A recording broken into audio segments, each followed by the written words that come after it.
ఈ మినగల్లు గ్రామంలో మనం ఎన్నో ఏళ్ల కళ రాష్ట్రం విడిపోయిన తర్వాత రాజధాని లేకుండా ఇన్ని రోజులు మనం పడ్డ అవస్థలు అంతా ఇంత కాదు. ఎవరికి గాని మీ రాజధాని ఏది అంటే సమాధానం చెప్పడానికి వాళ్ళ దగ్గర సమాధానం లేదు. గత ప్రభుత్వం గత 5 సంవత్సరాల్లో రాజధానిని 3 ముక్కలుగా చేసుకొని ఆడుకోవడం జరిగింది. తిరిగి చంద్రబాబు నాయుడు గారు అధికారంలోకి వచ్చిన తర్వాత రాకముందు అమరావతిని రాజధాని చేసి తీరుతానని చెప్పారు. ఆనాడు 14-19లో ఏ రకంగా అయితే చంద్రబాబు నాయుడు గారు నరేంద్ర మోడీని తీసుకొని వచ్చి మనకి రాజధాని లేదు, ఇక్కడ అమరావతి అయితే మనకి రాజధానిగా బాగుంటుందని ఆయన చేత భూమి పూజ చేయించారు. నరేంద్ర మోడీ గారి చేతి మహిమ ఏమో తిరిగి ఈ రోజు మళ్ళీ చంద్రబాబు నాయుడు గారు కూటమి అండగా 164 సీట్లతో గెలిచి ఈరోజు మార్చి 28న అసెంబ్లీలో తీర్మానం చేసి రాజధాని పైన మన లోక్సభకి రాజ్యసభకి పంపించి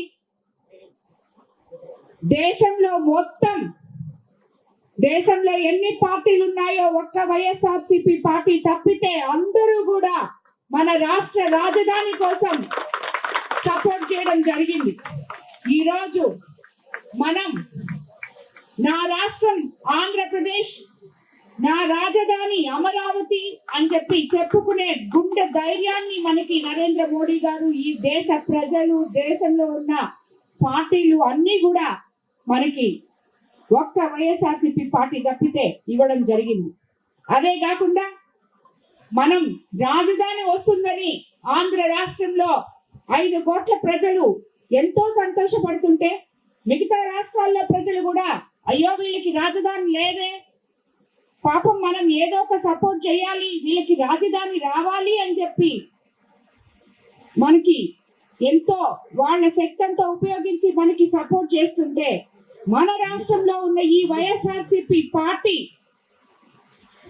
దానికి వైఎస్ఆర్సీపీ నాయకులు, పార్టీ మొత్తం కూడా దానికి అగెనెస్ట్ గా అసెంబ్లీకి సరే రాలేదు, కానీ పార్లమెంట్ లో దానికి అగెనెస్ట్ గా మాట్లాడి వాళ్ళు ఏదో సాధించాలనుకున్నారు. కానీ భగవంతుడు అనేవాడు చంద్రబాబు నాయుడు గారి పక్కన, ఆంధ్రప్రదేశ్ రాష్ట్ర ప్రజల పక్కన ఉన్నాడు కాబట్టి ఈ రోజు మన రాష్ట్ర రాజధాని అమరావతి అని ఈ రోజు నిరూపించబడింది. కాబట్టి దీనికి మనం ముందుగా నరేంద్ర మోడీ గారికి శిరస్సు వంచి నమస్కరించుకోవాలి. మన రాష్ట్ర ప్రజలందరూ కూడా మనం ఎప్పుడు చెప్పుకుంటూ ఉంటాం కూటమి ప్రభుత్వం డబుల్ ఇంజన్ సర్కార్ మనది అని.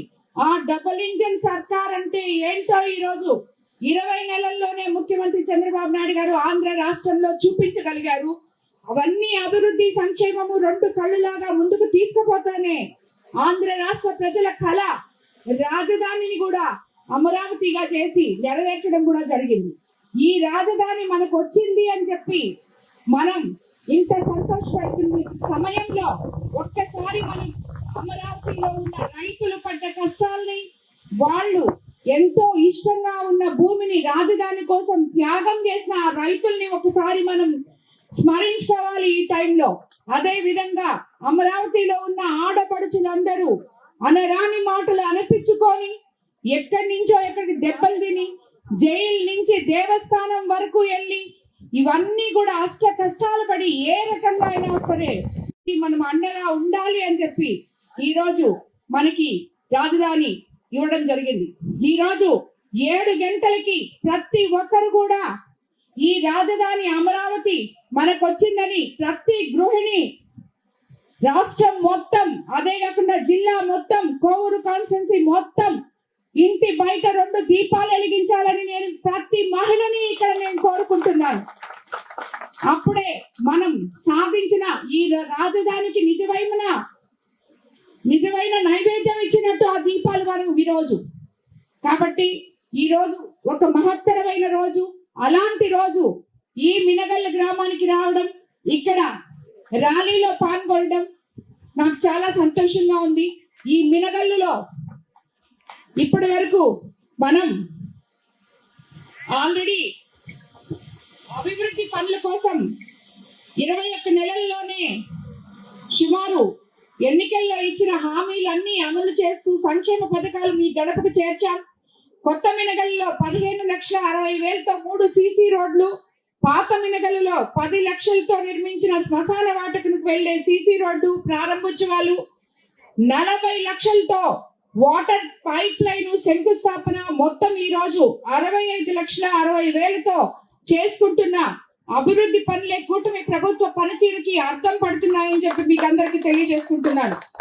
అలాగే మినగల్లు గ్రామంలో నిరుపయోగంగా ఉన్న పాత పంచాయతీ కార్యాలయాన్ని గ్రామస్తుల అభ్యర్థన మేరకు దాన్ని కూడా రిపేర్ చేసి గ్రామస్తులకు అందివ్వడం జరిగింది. కొత్త మినగల్లుకు మరియు పాత మినగల్లు గ్రామంలో ఇరిగేషన్ శాఖకు సంబంధించి 52,10,000 సాగునీటి కాలువలు పూడికలు తీయడం జరిగింది. కాబట్టి ఇవన్నీ చూస్తే మీకు సీసీ రోడ్లు కానీ ఇవన్నీ మనం 20 నెలల్లో ఇంత డబ్బులు ఈ గ్రామంలో మనం ఒక పక్క రైతులకైతేనేమి, సీసీ రోడ్లకైతేనేమి, అలాగే పంచాయతీ కార్యాలయంకైతేనేమి, మిగతా అన్ని కూడా జరుపుకున్నాం. రాబోయే రోజుల్లో ఇప్పుడే చాలా మంది మహిళలు ఇక్కడ డ్రైన్స్ అడగడం జరిగింది. ఆ డ్రైన్స్ కూడా తప్పకుండా అందరికీ అందజేస్తామని, ఎవరైతే ఇల్లు లేని పేదలు ఉన్నారో వాళ్ళకు కూడా ఇల్లు కూడా ఇచ్చేదానికి తొందరగా ఇచ్చేస్తామని చెప్పి కూడా మీకు అందరికీ తెలియజేసుకుంటూ, ఈ కార్యక్రమాన్ని ఇంత దిగ్విజయంగా చేసిన కూటమి నేతలకు, తెలుగుదేశం పార్టీ నాయకులకు, కార్యకర్తలకు, బీజేపీ నాయకులకు, జన సైనికులకు, అలాగే మినగల్లు గ్రామ ప్రజలకు అందరికీ కూడా ధన్యవాదాలు తెలుపుకుంటున్నాను.